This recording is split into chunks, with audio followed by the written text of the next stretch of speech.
Alright, Ashes action, as you know, resumes tomorrow, and what that means is that Australia, on the eve of the fourth Test match, which will be played at Old Trafford, well, they also have now went ahead and announced their playing 11 for tomorrow's match. There has been some sort of reasoning also that's been offered by the Australian skipper Pat Cummins as to why they've gone for or they've made certain decisions which are very contrary to what let's say England have gone with. And over the next few minutes we're going to be talking about that, and feel free to throw in your questions as well, and try to answer as many of them as possible. But let's quickly tell you the big news over here as far as the Australian playing 11 is concerned.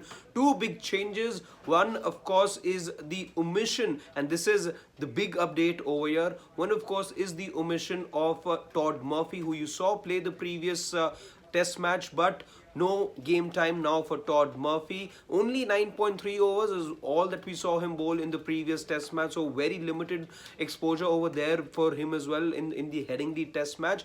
But now what this essentially means is once he goes out, look at the guy who's now been brought back. It is Cameron Green. He missed the previous match because of a hamstring issue, but Cameron Green is back. But what this means is that Australia do not have a specialist spinner for the first time in over a decade. It was in the series against India the last time that you saw something like this happen, all the way back in the year 2011. But since then, there's not been a single test match. Of course, it was a certain Nathan Lyon who until very recently picked up an injury and didn't play the previous test match, but otherwise had played 100 consecutive matches for Australia.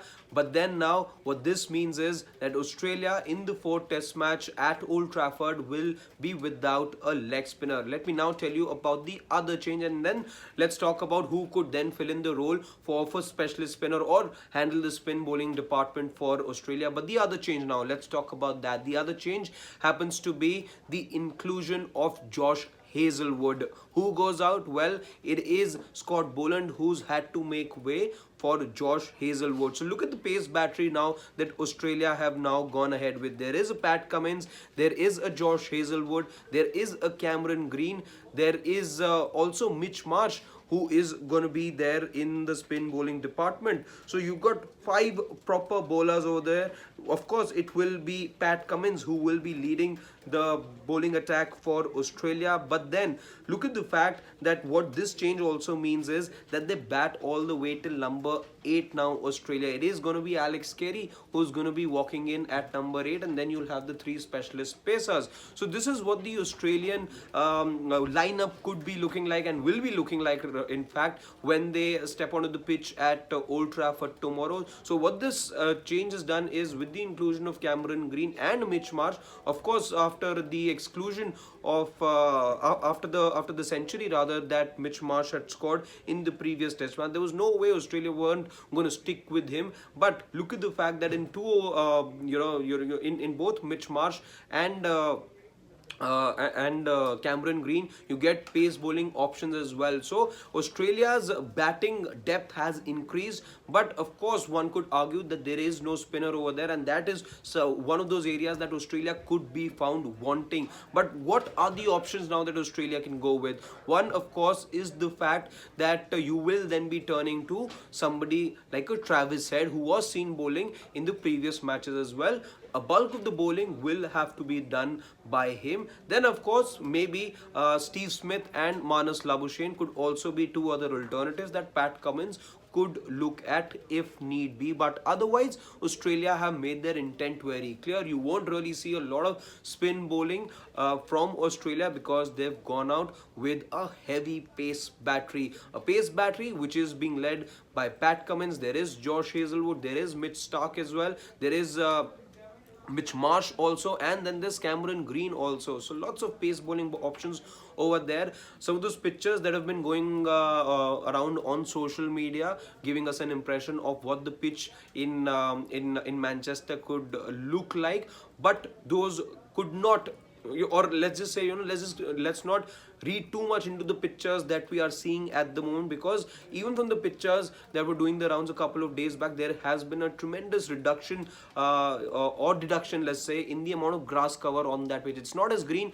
as some of the earlier pictures suggested. Let's just see now, which makes it rather more interesting as to why Australia have now gone ahead with a heavy pace bowling lineup, because England, on the contrary, will be going with Moeen Ali. That's also something that we know. Moeen, in fact, had suggested that at a pitch like Old Trafford, or at a ground like Old Trafford, you do want a spinner to be there. It does give the assistance to spinners, but Australia clearly have a very different interpretation of the conditions there in Manchester, and Pat Cummins has had no doubt and is extremely convinced, given his interaction with the reporters as he made the team announcement public, that he is comfortable going without a specialist spinner. Also, the other update as far as Australia go, there were a lot of doubts whether David Warner would continue to be in the side or not. Remember, a string of low scores for him.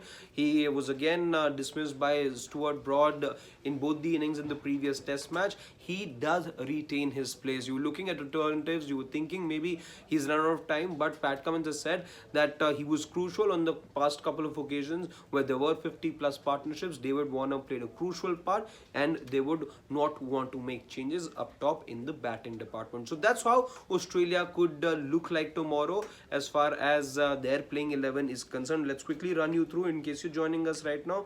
David Warner, Usman Khwaja will be the designated openers, as has been the case this Ashes. Then you've got Manas Labuschagne at number 3, Steve Smith at number 4, Travis Head follows at number 5. Then you've got Mitch Marsh and Cameron Green, the two fast bowling all-rounders, followed by Alex Carey, who will be batting at number 8. Then the three pacers in Mitch Stark, Pat Cummins and Josh Hazelwood. So that's the update that we had for you. In case you've been joining us but you haven't subscribed to Sports Today yet, don't forget to tap that bell icon so that you know every time we go live. Do subscribe to us as well, because we like talking sport day in and day out. For now, my name is Harshit Ahuja. Thank you so much for joining us on this update.